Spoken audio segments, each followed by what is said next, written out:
I was in my office a couple years ago, and I received a panicked phone call from a rabbi at American Jewish University, whom I love, by the name of Rabbi Patricia Fenton. She works in the library, and she said to me, Nolan, Sioni Zevit is trying to get in touch with you. You have to call his office immediately. I dropped what I was doing, and I called his office, and he said to me, tomorrow all of my books are going into the hefker pile from my office at the library. I'd like for you to come, drop your things, come to my office right now, and take what you want. So I dropped everything that I was doing. I went to Sioni Zevit's office, and I perused it looking for what would help me in my dissertation on writing around Esther. And then I started broadening out to think, what would I need over the course of my career? And then I began to think, what would Blair allow me to bring home? And so with all of those competing interests at stake, I chose what I chose. And then he handed me one additional book. It's this one right here. Historia Tzva'it Shel Eretz Yisrael B'mei HaMikra. History of the wars of Israel during the biblical period. And he said to me, this might come in handy over the course of your career. It's a difficult book, it's dense, but do your best. So it's actually published by Tzva Haganah Yisrael. It's actually published by the IDF in 1964.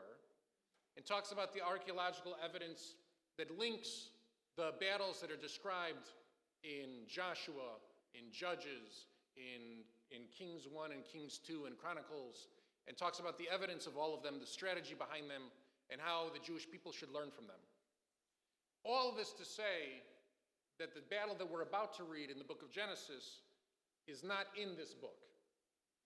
The battle in the book of Genesis is before archaeological evidence. If we think to ourselves that the places that are mentioned in Joshua, such as Jericho, have evidence for us because there's a city that stands called Jericho, and there's evidence of a wall of Jericho. And so the story, we try to align the story with the evidence of archaeology and try to make sense of it all. Once we get before Joshua, there isn't a whole lot of archaeological evidence. So the story that we're about to read about the first war in which a Jew was involved is actually enigmatic to a certain extent, and is there not for the evidence of science to show us that in fact Abraham fought 5 kings and ended up proving victorious, but because it's to teach us the truths, the values, the morality of Abraham endeavoring in physical battle. Because if I asked religious school students, what are the values of Abraham's life? Faith, family, circumcision, all the way to making sure that your kids marry within our family. All of those things are there, but most people would not include the adjective of warrior. But it's clear that chapter 14 of the book of Genesis is here to allow us to think of Abraham also in a warrior light. Let's read together. We're on page 77.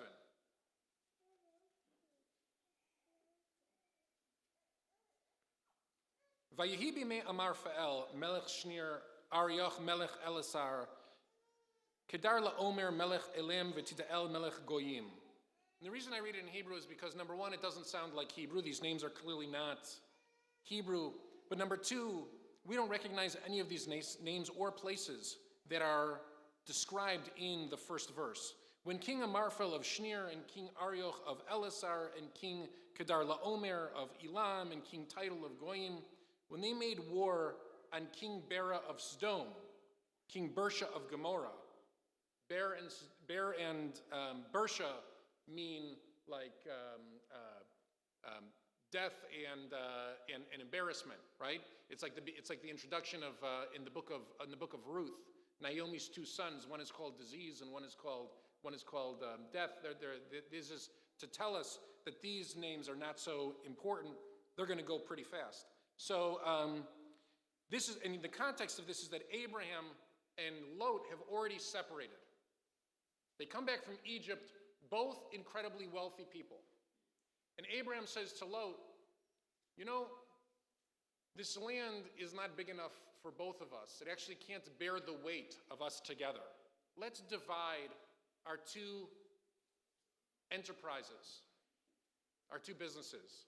You choose wherever you'd like to go, and I'll go to the other place. If you go right, I'll go left. If you go left, I'll go right. Lot says, you know where I think is a great place to go, what looks great to me? Sodom and Gomorrah. Abraham says, great, go there, and I'll take the rest of it. So Lot ends up in Sodom and Gomorrah, and Abraham ends up living in the rest of Canaan. And so these 1, 2, 3, 4 kings make war on the kings of Sodom and Gomorrah, and the king of Admah, and the king of Zeboim, and the king of Bela, which is Soar, which is Suris, right? These 4 kings make war on these 5 kings. Soar is very close to Sodom and Gomorrah because Lot's 2 daughters will run to Soar at the end of the story. And so these 4 kings come down and make war on these 5 kings, and all the latter join forces at the valley of Siddim, which is now Yam HaMelech. Okay, so they meet up and they try to stand together. These 5 kings try to stand together and defend themselves, but in fact they're overtaken at Yam HaMelech. Okay, Shtei Misrei, in the 12 years, they served Kedar Laomer, and in the 13th year they rebelled. So for 12 years, these kings ruled over them. In the 13th year, they began to rebel.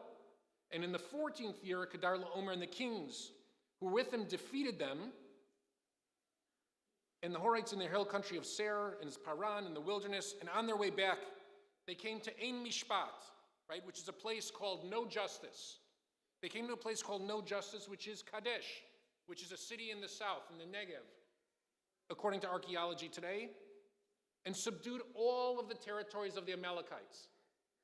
So not only did they conquer all of these people, they also, this is how strong they were, they conquered the Amalekites and the Amorites who dwelt in that same region. Then the king of Sodom, the king of Gomorrah, the king of Admah, the king of Zeboim, and the king of Bela, which is Soar, went forth and engaged in battle in the valley of Siddim.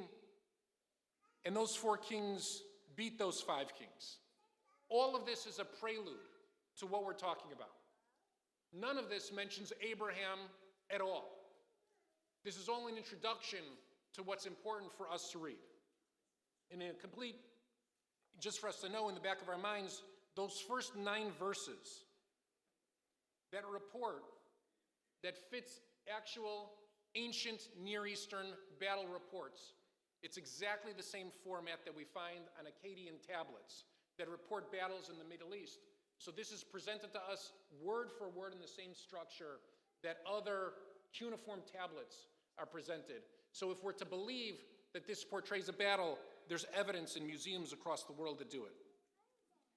Now the valley of Siddim was dotted with pits, and the king of Sodom and Gomorrah in their flight threw themselves into the pits, while the rest tried to escape to the hill country. The invaders seized all the wealth, I'm in verse 11, of Sodom and Gomorrah and their provisions. And they also took Lot, the son of Abraham's brother, Abraham's nephew, and his possessions, and they departed. Right? This is the story of the very first time that somebody from our family is taken into captivity. They take Lot from his home in Sodom and Gomorrah, and they take all of his wealth, and they take him back into the hill country from where they're from. I'm in verse 13.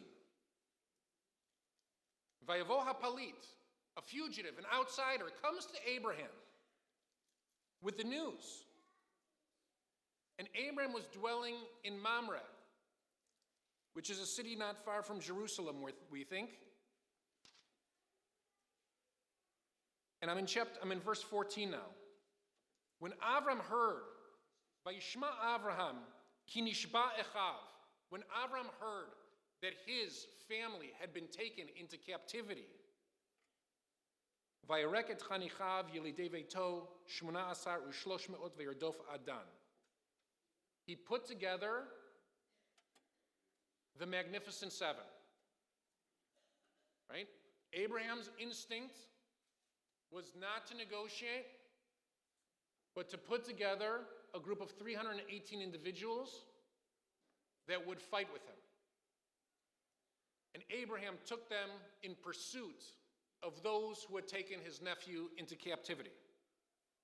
Vayechalek alehem laila, hu ve'avadav. Right? At night, he and his servants deployed against them. They battled in the evening time and defeated them. And he pursued them as far as Chova, north of Damascus. The battle moved all the way from the northern hill country of the Galil all the way into Syria, what is modern-day Syria, because he was defeating them. He brought back all of the possessions, and he also brought back his kinsman Lot and his possessions, and the women, and the rest of the people who had been taken. Avram jeopardized everything he had, everything that he had created in Eretz Yisrael up to that point. Because to save family in captivity, there is no greater reward. There's no greater principle. Abraham lays down a principle for the Jewish people that we are family and we will fight for one another. And this is the important part of the whole story. When he returned from defeating them, and the kings with him, because of course these kings are then reestablished in these areas that we're not sure of. The king of Sodom came out to meet him in the valley of Shabbat, in the valley of equality. Because Abraham and a king now were standing in equal footing. The king of Sodom didn't stand over him anymore. The king of Sodom was worthless. Abraham had redeemed him. Abraham was now the powerful one, and this king of Sodom stood next to him in a valley of equality. And we don't know anything about that conversation because they're immediately cut off in the story because a king comes out to greet him. And that king brings with him a certain significance. Umalki Tzedek, the king of righteousness, the king of justice. Melech Shalem, he's the king of a city called Shalem. Shalem, the city of Shalem, that we later learn is turned into what city? Yerushalayim. This is the first mention of Jerusalem in the Hebrew Bible. The king comes out from Yerushalayim to greet Abraham. Abraham comes back after a glorious, glorious triumph. And this king of Shalem, who's referred to as the king of righteousness, comes to speak to him. And he brings out food and wine. And that person was the priest for a God of the Most High. Everything about Abraham and this king is not equal in the Valley of Equality. This guy comes from a land called Shlemut, from a place that is whole. We know that's on the top of the mountain. Abraham stands in the valley of equality. He comes bearing all kinds of gifts of food and wine. And he praises a God of Most High, a God that we're not sure that Abraham has even mentioned to anybody else. And he blesses Abraham. And he says, Baruch Avram le'el elyon. May Abraham be blessed in the name of the God of the Most High, which then fulfills God's prophecy that peoples will bless themselves through Abraham. Koneh shamayim va'aretz, the creator of the heavens and the earth. Uvaruch el elyon, and blessed be el elyon, asher migen tzarich biyadecha, who is a defender, a shield of all that your hands ever need. Vayiten lo ma'aser mikol, and the king gave to Abraham a tenth of everything. Vayomer melech Sdom el Avram. After this relationship is built between Melchizedek and Avram, the king of Sodom then begins to speak. And he says, Ten li hanefesh v'harechush kach lecha. Why don't we agree between us that you give me the captives, the people, and you keep all the wealth? And this is one of the great moments of our people that is never taught, that is never discussed. This chapter decides for us in so many ways at the crossroads who we're going to be as a people. No different than baby Moses with two containers in front of him, one of coal and one of diamonds, except that story appears nowhere in the Torah. This appears squarely in the foundational stories of who we are about Abraham and Sarah. The kings standing before Abraham in the valley of equality say to him, keep all this wealth. Just give us the captives back. We will keep the captives, you keep the wealth. And you will walk out of the valley of equality the wealthiest person in the entirety of the land of Canaan. Abram has a choice before him. He has a choice. And the choice is, go back in the bubble. You just saw something happen here that you fought against, and we'd like to give you a monetary gift to stick your head back in the sand. If that's what you want to do, we'll make it possible for you. We'll make it possible for you to go back to the way things were, even better. You'll have a bigger home. You'll have more cattle. People will fear you because of your wealth. Just give us back the people. And Abram said to the king of Sodom, Harimoti yadi el Adonai. I swear not to the God El Elyon.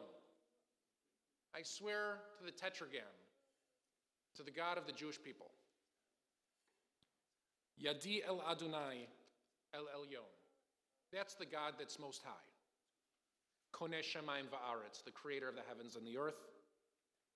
Im mechut va'ad sroch now. It's so great. It sounds like modern Hebrew. It's the way people speak in the shuk today, right? I wouldn't take from you a thread. I wouldn't take from you a strap on my sandal. You will never be able to say, it's I who made Abraham rich. I wouldn't take a penny from you. I'm not putting my head back in the sand. My strength and authority to do what's right for my family doesn't come from the kings of this land. It doesn't come from foreign kings. It doesn't come from foreign gatherings in a foreign building in New York. That's not who tells us how we should behave. We know how we should behave. Abraham knew how he should behave long before we built and aggrandized bullies and put them in the middle of Manhattan. And we are the inheritor of his values. We are the children that carry his legacy, that say to the world, don't offer us a sandal. We'll fight till the end, until all of those 230 people are returned.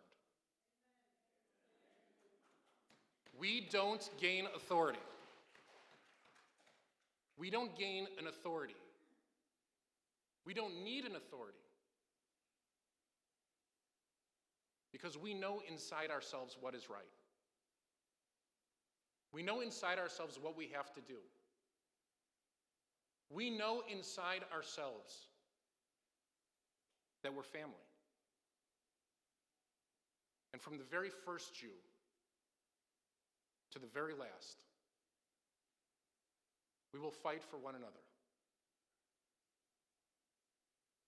And we'll ignore the offers of foreign kings who come to us and offer us wealth, and offer us pardons, and offer us empty promises to try to sway us to behave differently. We've always been a Jewish people that cares about people more than wealth, that cares about people more than popularity, that cares about people,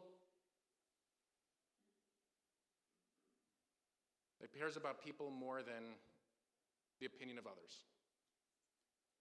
We know what's right. You know what's right. Trust yourselves. Trust yourselves. And trust that Israel needs those to speak up now on its behalf. Because Israel knows what it has to do. It's not going to need permission from the rest of the world. It's not going to need permission from anyone else. But it strengthens Israel to know that Jewish family all across the world stands by its side. In these darkest of moments, we send the message back to the kings that surround the Jewish people. We send the message back to the foreign kings of the Most High, to the foreign gods of the Most High. We send it back to the kings who present themselves, who say that the city of Shalem is theirs. We send it to the kings of this story from Damascus, from the south. We send a message back. Don't offer us the thread of your sandal, because we don't want it. We want our family